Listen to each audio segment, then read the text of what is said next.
जहां पर हमारे कर्म हमारा पीछा नहीं करते और कर्मों की उस जगह पे पार भी नहीं पड़ती। वो कौन सी जगह है? सुग्रीव जीव है, बाली उसके कर्म है।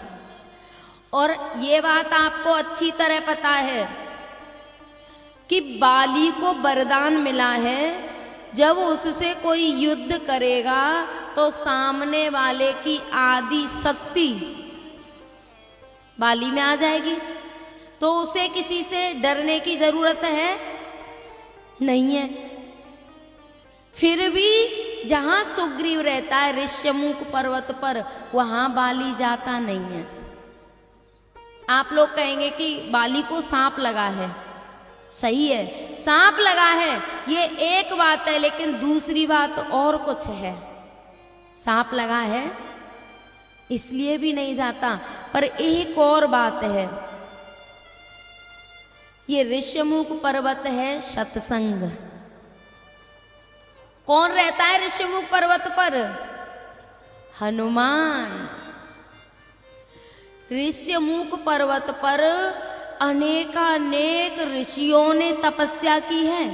मतंग ऋषि का आश्रम था ना सबरी मैया का, वो भी ऋष्यमुख के पास था। जहां पर मतंग जैसे ऋषि ने तपस्या की है, वो जगह कैसी होगी? जहां हनुमान जैसे साधु रह रहे हैं, वो जगह कैसी होगी? और आपको एक विपरीतता नहीं दिखाई देती इस जगह पे? सामान्य रूप से होता ये है कि एक साधु की सेवा संसारी लोग करते हैं, है ना? एक साधु की संसारी लोग सेवा करते हैं, पर ऋष्यमुख पर्वत पर एक भोगी की सेवा एक साधु कर रहा है। और कोई ऐसा वैसा साधु नहीं है।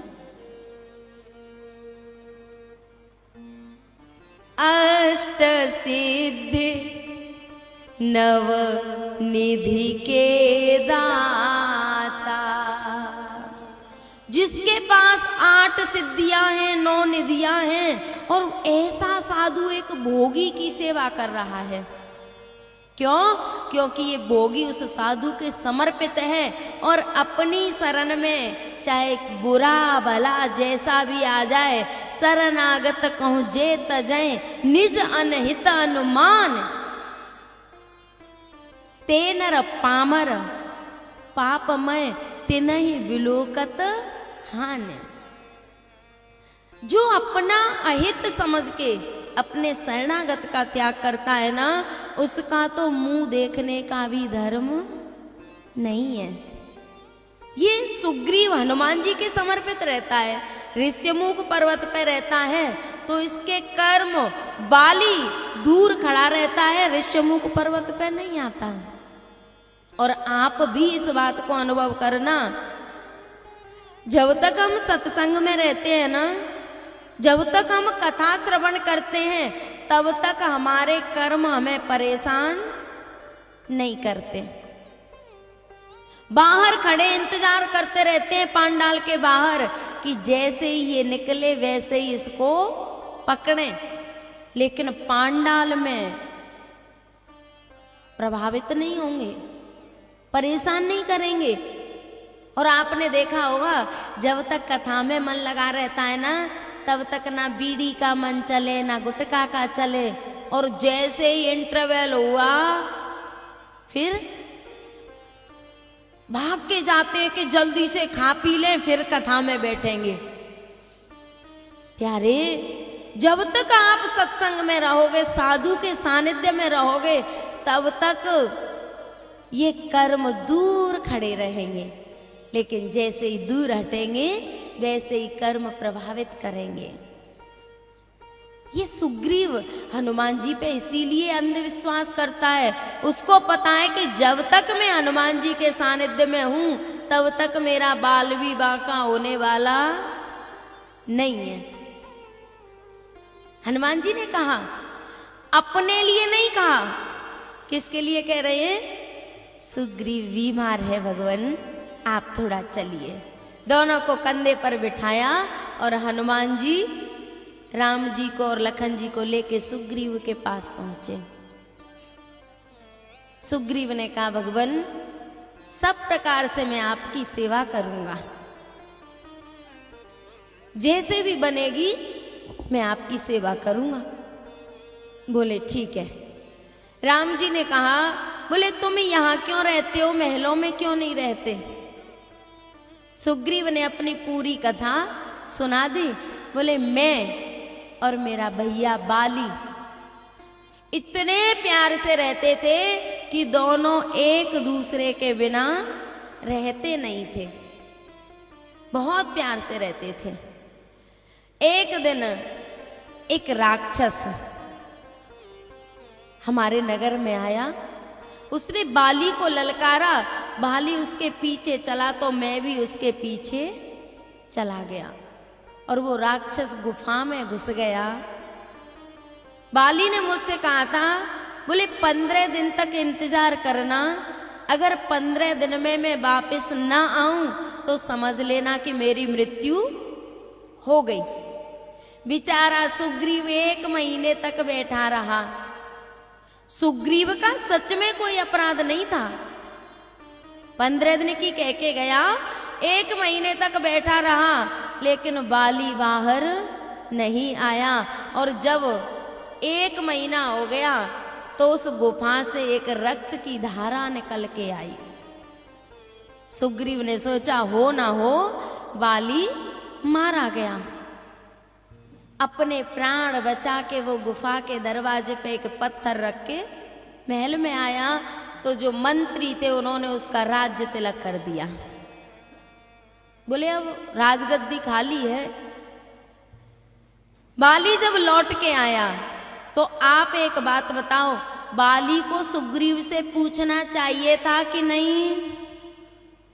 पूछना चाहिए था कि भैया तू कितने दिन तक वहां बैठा रहा, क्या हुआ, तुझे कोई परेशानी तो नहीं हुई? लेकिन जैसे ही गद्दी पे बैठा देखा तो अहंकारी तो था ही बाली।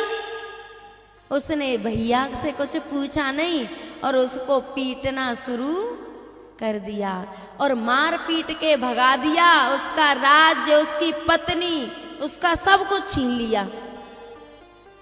गलत फहमी ने करी दोनों में पैदा दूरियां, ना तो हम अपराधी हैं ना हमारे संबंधी अपराधी हैं, पर जहां पर ये गलत फहमी प्रवेश कर गई ना वहां पर अपने आप दूरियां हो जाती हैं। गलत फहमी ने करी दोनों में पैदा दूरियां, वरना तो इतना बुरा तू भी नहीं मैं भी नहीं। गलत फहमी हो गई दोनों के बीच में। राम जी ने कहा, सुग्रीव तू चिंता मत कर, कल मैं बाली को एक बाण से उसका गोविंदाय नमो नमः कर दूंगा। अब याद रखना, जो बात राम जी को सुग्रीव को बतानी थी सुग्रीव राम जी को बता रहा है, राम जी को उपदेश कर रहा है। बोला सुख संपत्ति पर बार बढ़ाई,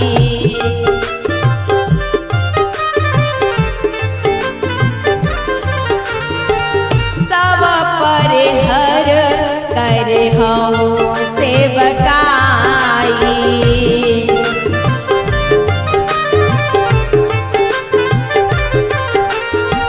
ये सब राम भगत के बाधक,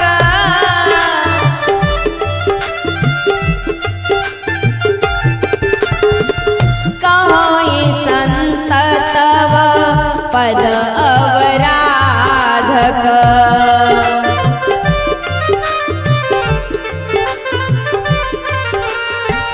सत्व मित्र सुख दुख जग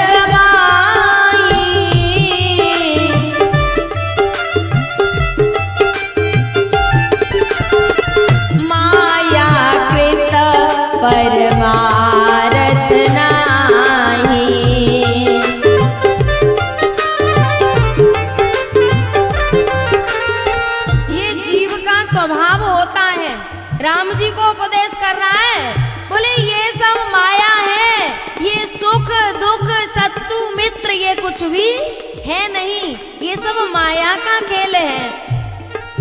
क्यों कर रहा है ये सारी बातें? क्योंकि बाली को मरवाना नहीं चाहता।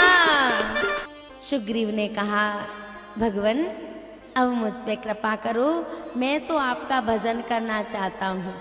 बोले तेरी बात तो सही है, पर मैंने जो कहा है वो झूठ नहीं हो सकता। जा बाली को ललकार। सुग्रीव चला तो सुग्रीव ने सोचा कि बाली तो इतना ताकतवर है, ये राम जी पता नहीं मार पाएंगे कि। सुग्रीव ने कहा, भगवान ये दुंदुभी राक्षस की हड्डियां पड़ी है ना, एक बाण में इनको नष्ट करके दिखाओ। राम जी ने एक बाण मारा और हड्डियों को नष्ट कर दिया। बोले अब तो विश्वास हो गया? बोले अभी नहीं हुआ। बोले तो बोले ये 7 वृक्ष हैं जो अलग अलग लगे थे, एक लाइन में नहीं, 7 थे महाराज। बोले इनको काट के दिखाओ। राम जी ने एक बाण लिया और काट दिए। बोले अब तो विश्वास हो गया? बोले हाँ, थोड़ा थोड़ा, पूरा नहीं, थोड़ा थोड़ा। बोले ठीक है तो जाओ। राम जी ने पहले ही एक शर्त रख दी है, मोह कपट छल छिद्र न भावा। और जब सुग्रीव जा रहा है ना, तो सोच रहा है कि राम जी के बल से बात बनने वाली नहीं है, कुछ अपना छल भी करना पड़ेगा। बहु छलबल सुग्रीव करे हिया हारा बेमान। सोच रहा है कि छल करके आऊंगा, बल से काम नहीं चलेगा। राम जी ने सोचा, अच्छा परीक्षा लेने के बाद भी मुझ पे विश्वास नहीं हुआ। और सही बात तो ये है कि जहां परीक्षा लेनी चाहिए वहां हम परीक्षा नहीं लेते, और जहां परीक्षा नहीं लेनी चाहिए, प्रतीक्षा करनी चाहिए, वहां परीक्षा लेते हैं। परीक्षा लेनी चाहिए संसार की, कभी लेते हैं नहीं। एक मुलाकात हुई और बस अपने हो गए। और परमात्मा की प्रतीक्षा करनी चाहिए, तो परमात्मा की बार बार परीक्षा लेते हैं। जब सोने का हिरण आया था ना, तो सीता जी ने एक भी बार ये नहीं कहा कि मेरे मन में संदेह है, ये हिरण सोने का कैसे बन गया, कहना चाहिए था ना। और संदेह की बात भी है, हिरण कहीं सोने के होते हैं, लेकिन वहां नहीं कहा। और जब हनुमान जी गए ना लंका में, तो सीता जी क्या कह रही हैं? मोरे हृदय परम संदेहा। हे बंदर, मेरे मन में बड़ा संदेह है, और तुम मुझे अपना असली रूप एक बार दिखा दो। हम गड़बड़ करते हैं। परमात्मा की और महात्मा की कभी परीक्षा नहीं ली जाती, प्रतीक्षा की जाती है। तो उनकी तो परीक्षा लेते हैं, और संसार की परीक्षा करनी चाहिए, लेनी चाहिए। तो संसार पर ब्लाइंड फेथ करते हैं कभी परीक्षा, उसी का फल तो है कि हम इतने कष्ट भोग रहे हैं। फिर रोते हैं कि हमने इस संसार पे बड़ा विश्वास किया, पर विश्वासघात हो गया। बहु छल बल सुग्रीव करे ही हारा भय मान।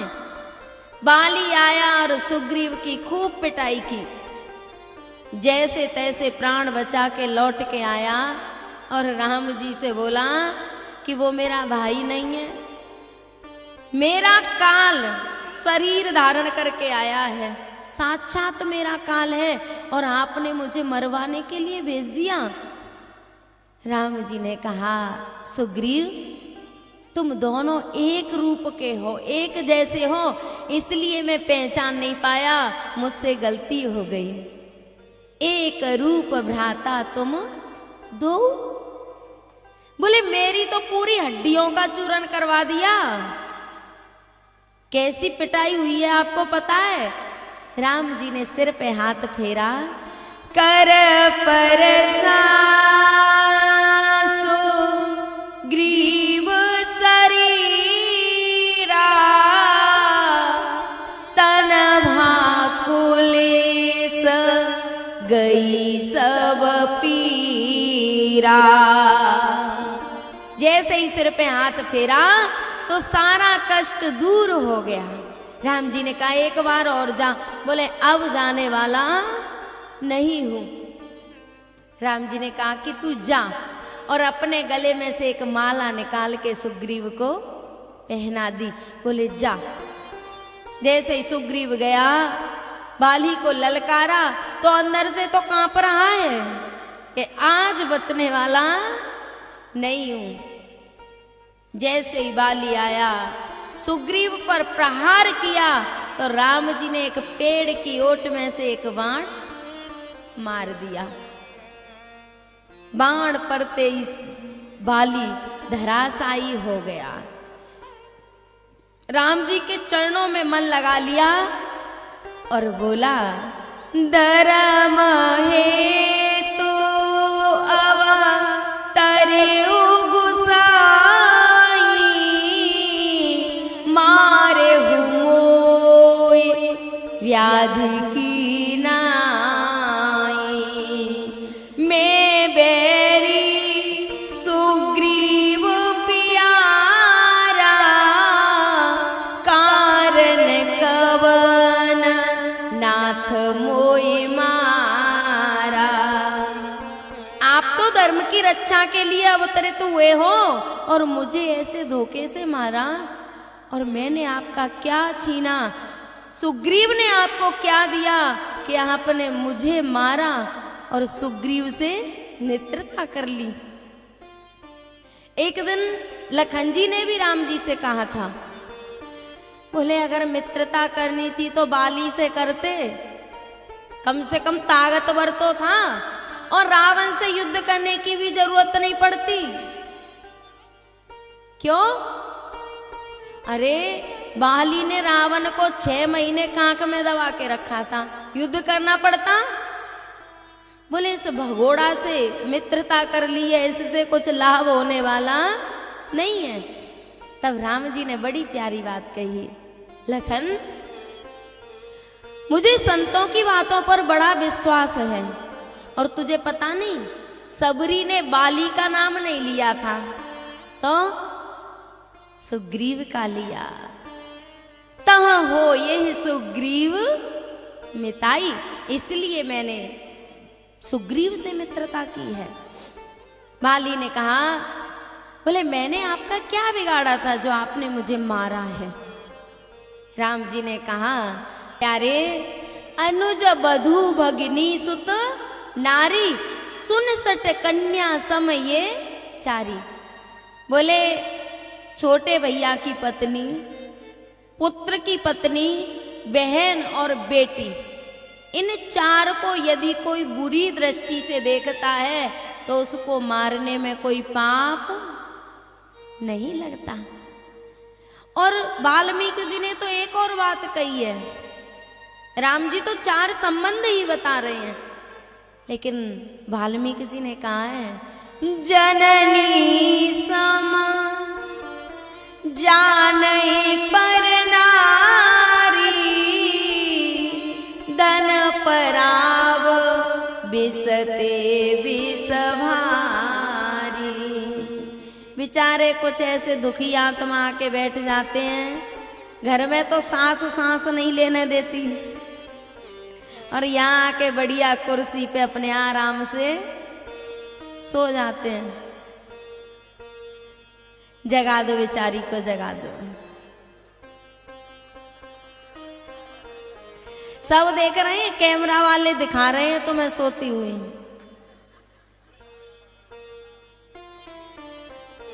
जननी सम जाने पर, देखो मैंने इसलिए जगाया है कि जिसके ज्यादा पाप बढ़ जाते हैं उसको पांडाल में नींद आती है, और जो खर्राटे लेके सो रहा है उसके पाप कितने बड़े होंगे।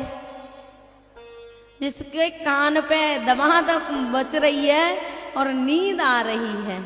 डोकरी ज्यादा तानासा है तुम्हारी,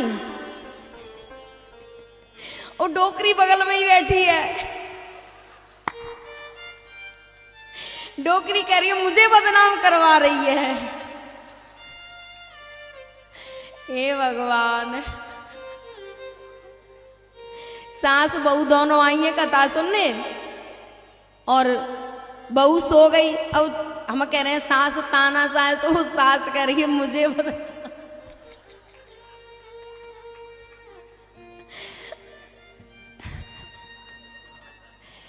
प्यारे, कथा बड़े सौभाग्य से सुनने को मिलती है, और कथा में आके सो गए तो समझ लो कि हमारे पाप ज्यादा बढ़ रहे हैं। जो कर कष्ट जाय पुण्य कोई, जातई नींद जुड़ाई होई।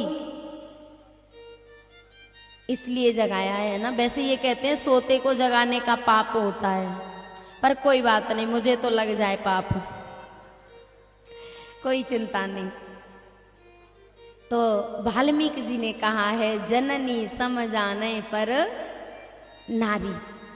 यारे सही बात तो यही है कि यदि हम पराई नारी को माँ के समान समझेंगे, पराए धन को विष के समान समझेंगे, तो इससे बड़ा पुण्य कोई नहीं है।